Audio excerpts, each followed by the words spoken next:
Assalamualaikum warahmatullahi wabarakatuh. Salam sejahtera bagi kita semua. Selamat pagi, siang, sore, dan malam dimanapun teman-teman berada. Balik lagi nih di sebuah podcast yang chapter pertamanya udah selesai. Yang kali ini podcast tersebut adalah chapter yang kedua, yaitu adalah G Speak Up. Yang dimana G Speak Up ini adalah program dari Kastrat atau Kajian dan Analisis Strategis BEM FMIPA IPB, Kabinet Arenda Eka Karsa.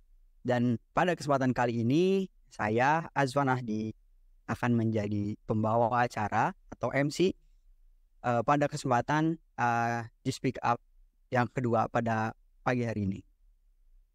Untuk tema acara pada podcast kita pada kesempatan kali ini yaitu adalah tahun politik semakin dekat. Polarisasi pun semakin kuat. Lalu apa kabar kita sebagai Gen Z? Nah, dari judul tersebut kami sudah memilih sebuah narasumber yang cukup sering andil tentunya dalam bidang berpolitikan. Salah satu orang yang cukup terkenal juga. Dan pada kesempatan kali ini juga sudah ada di sini. Mungkin boleh saya izin memperkenalkan juga pembicara kita pada malam hari ini, itu adalah Bang Muhammad Askal Azkia. Mungkin Bang Askal boleh say hi dulu ke teman-teman. Halo semua. Gimana kabarnya Pak? Sehat Pak? Oke, sehat banget Bang. Alhamdulillah. Bang sendiri gimana Bang kabarnya? Alhamdulillah sehat-sehat. Oke, lagi sibuk apa nih Bang sekarang Bang? Oh, ini lagi sibuk buat persiapan buat penelitian sih. Kebetulan udah masuk semester akhir juga gitu. Wah, oke. Semoga dipermudah ya Bang ya dalam segala usahanya. Tadi yang udah seperti saya bilang di awal gitu ya, kita bakal bahas banyak banget, kita bahas ulik lebih jauh gitu terkait dengan tahun-tahun yang sekarang lagi kita jalan di tahun-tahun politik gitu kan. Yang kita itu udah nggak kerasa banget. Indonesia itu udah berusia 18 tahun. Kalau teman-teman tahu, kita recordnya di tanggal 17 Agustus, Dirgahayu Indonesia ke-78, yang dimana generasi muda khususnya kita sebagai mahasiswa itu memberikan peran penting dalam membangun sebuah bangsa Indonesia yang menjadi sosok yang dapat melanjutkan estafet kepemimpinan bangsa ini.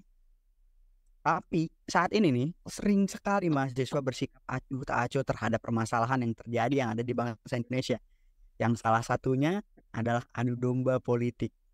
Dan kedepannya kita akan bahas lebih lanjut. Mungkin setelah ini dari saya akan memberikan beberapa pertanyaan nih kepada Bang Askal selaku narasumber kita pada pagi hari ini.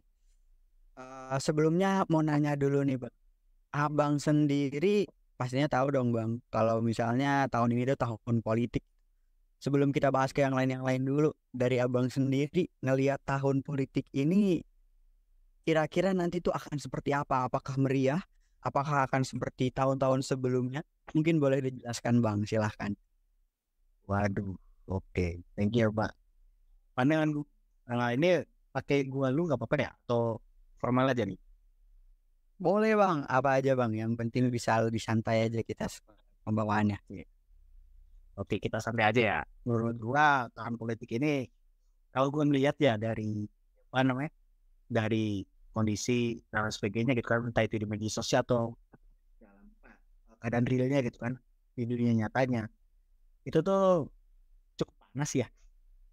Maksud gue tuh kayak gini, kalau misalnya di media sosial itu ya mungkin saya juga sering lihat kan, kayak ya banyak juga gitu yang orang-orang udah mulai nge-branding atau nge-framing gitu kan, bahwa calon si ini gitu kan, si ini itu banyak yang ini, si ini juga kayak gini gitu kan, saya menjatuhkan juga gitu kan dari pendukung-pendukungnya. Dan juga kita lihat juga udah ada apa ya, kita nyebutnya itu buzzer gitu ya, buzzer setiap capres itu udah ada gitu kan. Dan juga kalau menurut gua untuk tahun politik ini mungkin aja cukup panas karena terdapat beberapa isu ya, kayak isu apa ya, misalnya kita isu sosial, terus juga isu SARA dan lain sebagainya gitu kan. Apalagi calon-calon kita contohnya calon presiden gitu ya, apalagi calon-calon presiden kita tuh yang udah ditetapkan kan ada dua, ada Pak Ganjar sama Pak Anies. Ini gue sebut nggak apa-apa ya? Oke. ada baganya ya Pak Anies. Nah, dua sosok ini itu tuh punya apa? Punya track recordnya masing-masing dan punya basis pendukungnya masing-masing dan juga punya kebutuhannya masing-masing di belakangnya gitu kan. Ya misalnya kita katakan Pak Anies, dia cukup apa ya? Politik identitasnya tuh cukup kuat gitu kan. Dan juga gua dengar dari teman-teman gua yang di mana nih? Yang di Jakarta katanya kinerja Pak Anies itu kurang gitu kan. Tapi pada kenyataannya beberapa juga ada yang udah cukup bagus gitu kan. Terus buat Pak Ganjar sendiri keburukannya itu ada juga gitu kan. Misalkan tingkat kemiskinan di Jawa Tengah itu masih tinggi. Terus juga ada beberapa kasus kayak misalkan kemarin yang cukup santer gitu kan, yaitu kasus Wadas gitu kan. Wadas Sulawan gitu kan, yang katanya desa itu mau dibikin pertambangan gitu kan. Itu cukup apa ya? Jadi tahun politik ini menurutku cukup panas gitu ya kalau misalnya kita melihat dari calon presidennya. Ya, mungkin gitu sih. Dan polarisasi, kalau misalnya kita ngomongin masalah polarisasi juga, mungkin bakal besar juga gitu untuk pihak polarisasinya. Nah, itu sih pandangan gue, Pak, gitu. Oke, baik Bang. Mungkin tadi udah dibahas juga ya Bang, yang terkait dengan buzzer-buzzer dan juga beberapa tindakan-tindakan polarisasi yang kemungkinan tuh nanti bakal terjadi gitu di tahun pemilu di tahun 2024 nanti gitu kan. Nah, kita juga selain dari dua isu tersebut, kita juga sering banget ngelihat isu adu domba masyarakat gitu Bang. Misalnya ada salah satu parpol yang ternyata sengaja mengadu domba parpol-parpol lainnya gitu. Itu sering banget gitu itu terjadi. Seperti salah satu contohnya itu kasus di tahun 2019 gitu. Itu banyak banget terjadi berita hoax gitu untuk mengadu domba beberapa lini-lini yang ada di tahun pemilu di tahun 2019 itu. Nah, kan kita nggak bisa memungkiri juga ya Bang ya, kalau misalnya kasus adu domba, kasus hoax ini bisa terjadi juga gitu. Kita kalangan mahasiswa gitu. Nah, kalau kita dihadapkan dengan kasus-kasus tersebut, Bang, menurut Bang Askal ini selaku koordinator Sotpol nih ya Bang ya, di BMF MIPA, Kabinet Orenda Eka Karsa, kalau melihat itu tersebut kira-kira apa sih Bang yang harus kita lakukan gitu Bang? Mungkin boleh dijawab Bang, Mangga. Oke, ini menarik ya buat pertanyaan tadi. Terjadinya adu domba, iya apa ya, tiap elemen masyarakat gitu kan, partai politik kita semua adu domba. Nah, sebelumnya nih gue mau nanya dulu ya ke lu. Lo tahu istilah polarisasi kan? Menurut lo apa sih polarisasi itu, Pak? Apa ya Bang? Mungkin nanti bisa dijelaskan lebih lanjut ya Bang. Tapi kalau dari gue sendiri tuh pesamarataan suara gitu lah Bang. Mungkin ada orang-orang yang nggak paham, tapi dibikin paham oleh mereka, tapi tidak dibikin paham secara rinci gitu loh. Hanya diberikan di permukaan saja sehingga si orang tersebut tuh mau gitu memilih jalan tersebut. Mungkin dari gue seperti itu Bang. Mungkin boleh dijelaskan lebih lanjut kalau polarisasi itu seperti apa Bang? Oke, sip. Sebenarnya jawaban yang lo bilang tuh udah cukup benar gitu ya. Jadi beberapa orang tuh cuma melihat sisi ya cuma permukaannya doang gitu kan sampai dalamnya. Nah, jadi polarisasi itu yang gua tangkap ya, nah, itu adalah sebuah fenomena gitu di mana terjadi pemisahan atau pengkategorian masyarakat itu secara ekstrim gitu kan. Ya kita lihat juga gitu kan yang tadi lu bilang di tahun 2019 itu banyak kayak penyebaran hoax tentang salah satu paslon gitu, saling serang dan sebagainya gitu kan. Nah, itu dapat meningkatkan polarisasi juga gitu kan. Nah, terus juga kita sebagai mahasiswa tuh gimana sih buat menghadapi semua itu gitu kan, menghadapi ya era tahun politik yang kita tahu tahun politik Indonesia tuh panas gitu kan, bahkan itu 3 tahun sebelum pemilihan pun udah panas banget gitu kan, udah ada framing masa satu platform, salah satu tokoh dan sebagainya gitu. Nah, kita sebagai mahasiswa ya khususnya gitu kan. Kalau misalnya umumnya secara kita sebagai Gen Z itu yang pas banget tuh itu adalah kita harus pintar-pintar buat memilih informasi-informasi yang benar gitu kan. Misal nih kita ya tahun-tahun ini udah cukup banyak gitu kan. Kita akhir-akhir ini sering lihat juga ada beberapa berita yang bertebaran hoax gitu kan. Misalkan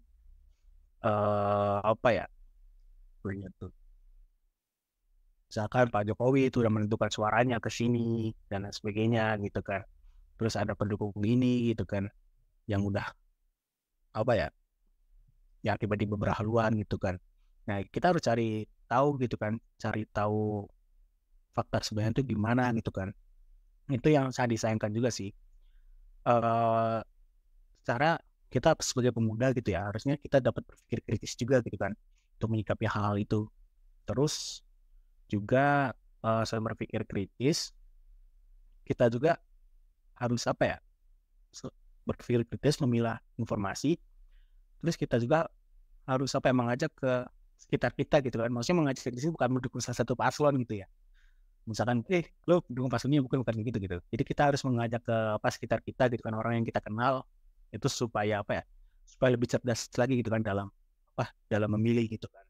Atau kan dalam mencerna informasi gitu kan. Apakah informasi itu hoax atau enggak gitu kan. Kita ajak diskusi mereka gitu kan kayak misalkan mereka dapat info nih, misal lo tau nggak gitu ini si paslon si capres A itu kok kayak gini gitu, atau nggak si capres B itu gini gitu, nggak capres B gitu.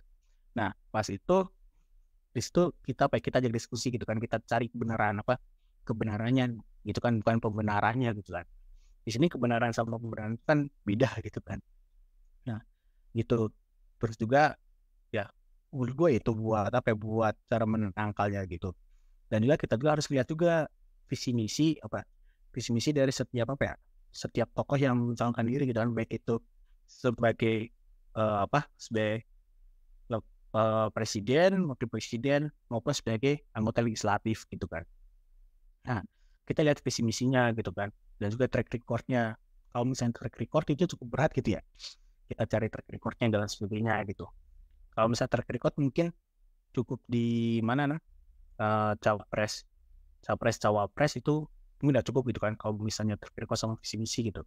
Tapi kalau misalnya DPR anggota legislatif, kita cari gitu kan track recordnya gimana nih dan sebagainya gitu. Itu terlalu terlalu dalam gitu, terlalu jauh gitu kan. Jadi kita ya perlu seperlunya aja gitu, kita cari aja kayak visi misi mereka tuh gimana dan sebagainya gitu kan. Dan juga untuk melihat visi misi ini kita harus melihat melihatnya secara nggak satu sisi doang gitu, tapi kita harus melihatnya dari berbagai sisi gitu kan. Apakah ini visi misinya itu terlalu gitu, maksudnya wah ini bagus banget ini kalau bisa diterapkan gini gitu kan. Nah jadi kita harus realistis juga gitu kan, visi misi ini kalau misalnya ke depan itu bagaimana gitu kan ya, untuk menghindari praktik-praktik yang nyeleweng gitu kan. Ya biasa gitu kan, kalau misalnya ada calon-calon legislatif itu membuat visi misi yang cukup gitu kan, itu bau bakal korupsi gitu biasanya sih kayak gitu. Mungkin itu tanggapan gue sih Pak. Oke Bang, thank you Bang buat jawabannya ya. Nah mungkin ada sedikit pertanyaan lagi nih Bang ya, masih terkait dengan tahun-tahun politik ke depan gitu. Gimana sih Bang cara kita gitu ya, karena faktanya kita itu dalam penduduk Indonesia itu ada sekitar 50-60% gitu kan yang memiliki suara gitu ya, tapi ternyata suara tersebut tuh nggak digunakan dengan baik gitu. Nah cara kita sebagai Gen Z, cara kita sebagai seorang remaja, pemuda-pemudi yang akan menjadi penerus bangsa, menanggapi hal tersebut itu seperti apa ya Bang ya, untuk menaikkan minat kita dalam hal politik, dalam hal kita menggunakan suara pilih kita gitu Bang. Dan juga mungkin boleh kita ambil kasus juga gitu ya Bang, in di KM FMIPA gitu kan Bang. beberapa kali juga ada gitu.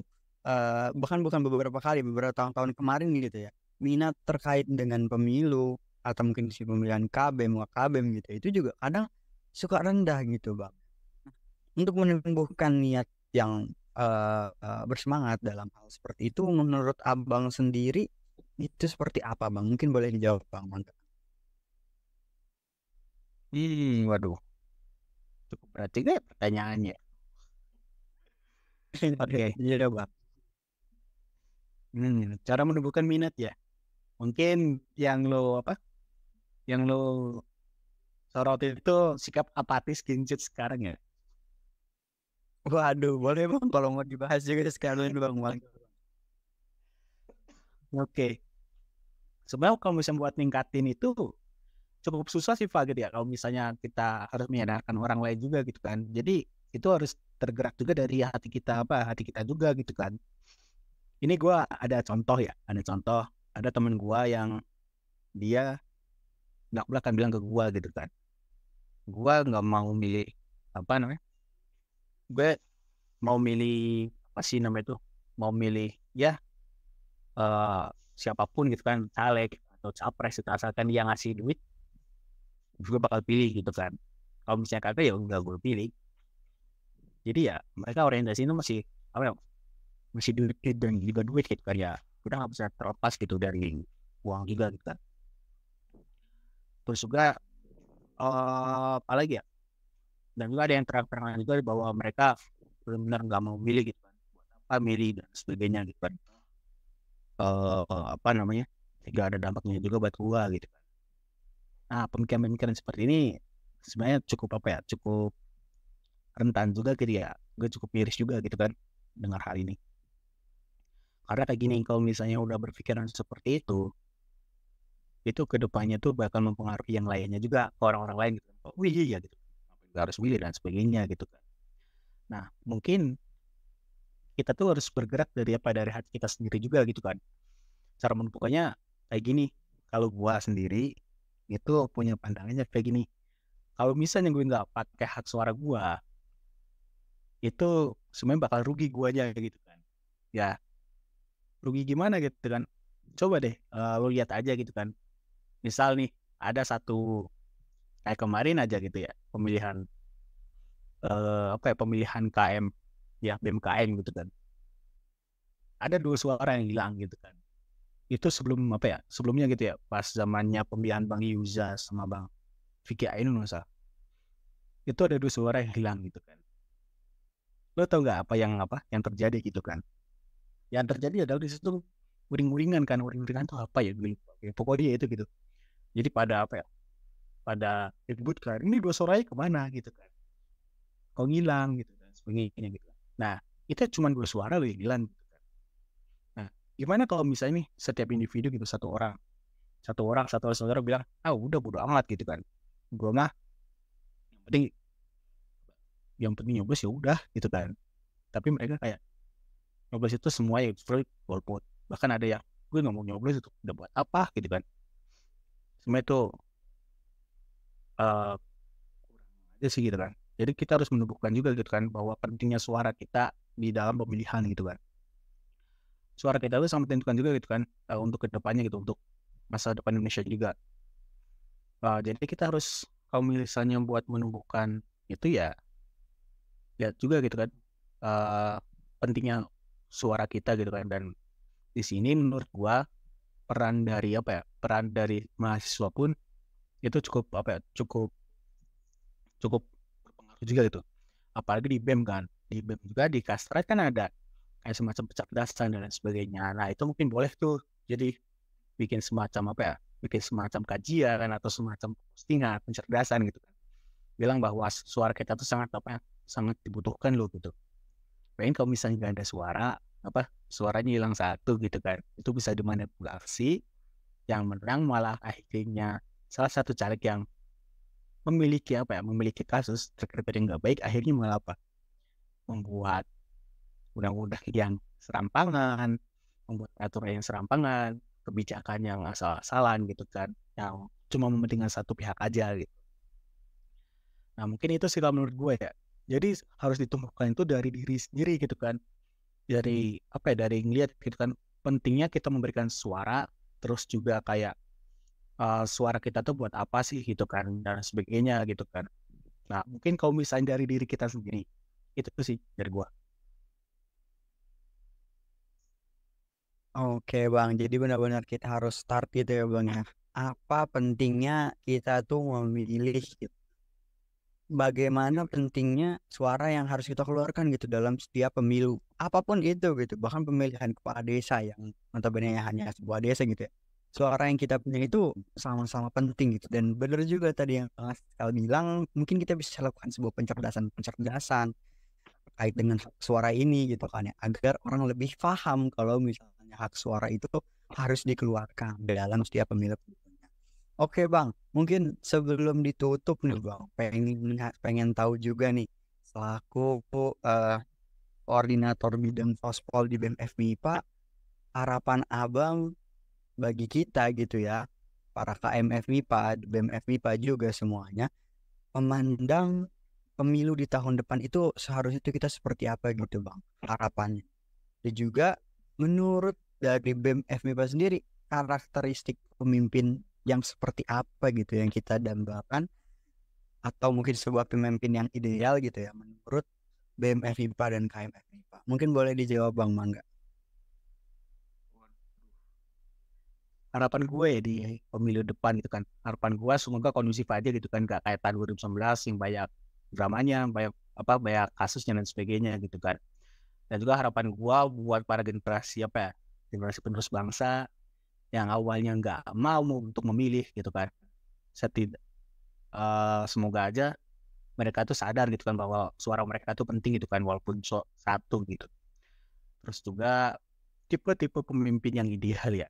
Tipe pemimpin yang ideal itu kalau misalnya menurut BEM MIPA dan sebagainya, menurut gue beda-beda sih Pak ya. Tapi kalau misalnya dari pendapat gue sendiri, pendapat pribadi gitu, pemimpin yang ideal adalah pemimpin yang mau mendengarkan keluhan rakyatnya, dan rakyat di sini tuh nggak cuma beberapa golongan aja gitu kan, tapi semua rakyatnya juga gitu kan. Dan juga pemimpin yang mengetahui gitu kan apa yang dibutuhkan sama rakyatnya, terus juga kebijakan seperti apa yang harus diambil gitu kan. Dan juga tidak serampangan juga, walaupun gitu kan kebutuhan masyarakat tuh sangat kompleks gitu kan, permasalahan juga kompleks gitu, tapi setidaknya dengarkan dulu gitu kan pendapat apa suara rakyat gitu kan. Dan juga kalau misalnya pemimpin itu punya ide, sampaikan dengan baik gitu kan, sampaikan dengan baik-baik gitu kan. Mereka punya ide seperti ini gitu kan, kalau diterapkan itu seperti ini gitu kan, uh, apa bakal berdampak ke masyarakat seperti ini gitu kan. Misalkan dia mau bikin kebijakan ketahanan pangan gitu kan, jelasin gitu kan ketahanan pangannya seperti apa gitu kan. Itu ya apa namanya, pelaksana seperti apa. Dan juga yang benar-benar gue harapin adalah pemimpin kita itu mau mendengarkan pendapat-pendapat para ahli gitu kan. Ya, mungkin itu sih harapan gue. Oke Bang, baik ya, mungkin semoga harapan-harapannya baik itu di tahun depan sebagai kita sebagai mahasiswa memandang partai politik itu sesuai dengan harapan Bang Askal yang tadi Bang Askal sebutkan gitu ya. Politik yang nyaman, politik yang tidak banyak bermasalah. Sebenarnya masalah juga kalau ada pun apabila bisa diselesaikan kan itu menjadi sebuah keseruan gitu ya Bang ya dalam nanti kita berpolitik gitu ketika kita mulai pemilu. Dan juga untuk kriteria pemimpin yang tadi Bang Askal sebutkan juga, semoga kita melihat gitu ya sesosok pemimpin yang memang diinginkan gitu untuk melanjutkan estafet kepemimpinan yang ada di MIPA ataupun yang ada dimanapun di KMF MIPA itu sendiri. Nah teman-teman semua, tadi kita udah ngebahas banyak banget terkait dengan tahun-tahun politik, terkait dengan buzzer, polarisasi, dan juga beberapa pandangan-pandangan kita nih teman-teman selaku mahasiswa untuk ketika kita melihat ke depan di tahun depan, kita akan menghadapi uh, tahun politik itu sebagai mahasiswa itu kita harus bagaimana gitu. Dan juga semoga hasil dari podcast ini juga bisa membuat teman-teman sadar bahwa politik itu nggak harus benar-benar kita menggeluti lebih dalam gitu. Cukup mendengarkan podcast ini aja, sebuah podcast sederhana, gak nyampe 30 menit, tapi kita bisa paham bagaimana kita memandang tahun politik di tahun 2024. Mungkin itu adalah kata penutup dari saya. Sebelumnya saya ucapkan juga terima kasih banyak buat Bang Askal yang udah mau datang pada pagi hari ini nih untuk bersama-sama kita membahas beberapa hal-hal gitu ya Bang ya. Terima kasih banyak Bang. Mungkin dari saya selaku yang membuka acara ini pamit undur diri. Saya juga mohon maaf apabila ada banyak kesalahan. Saya tutup. Jangan lupa tunggu next chapter dari G-Speak Up selanjutnya yang akan dirilis juga di IG-nya BEM FB Pak Orendai Kakarsa. Dari saya cukup sekian. Wassalamualaikum warahmatullahi wabarakatuh.